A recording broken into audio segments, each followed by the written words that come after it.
बाळा उठशील का पटकन लवकर, सकाळचे 10 वाजलेत, पटकन उठ लवकर. आई अजून 5 मिनिटं. मी स्वप्नात गणित शिकतीये.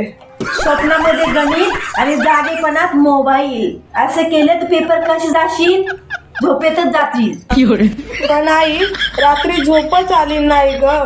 डोकं दुखत होतं. डोकं नाही नव्हे तर मोबाईलची बॅटरी संपली होती म्हणून तू झोपलीस. मला सगळं माहिती आहे. आई आता झोपायला लागल. प्लीज डिस्टर्ब नको करूस. मंगळवारी दूधवाली, बुधवारी भाजीवाली. माझं घर काय तुला हॉटेल वाटतं काय? मी डिस्टर्ब करते. आई तू पण ना, एखादी पीसफुल मॉर्निंग दे की. तू रात्री पीसफुल ठेवलीस तर सकाळी पीसफुल होईल ना.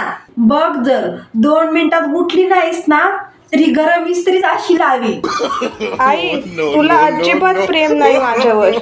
प्रेम आहे म्हणूनच अजून इस्त्री माझ्या हातात आहे, तिकडे आली नाहीये.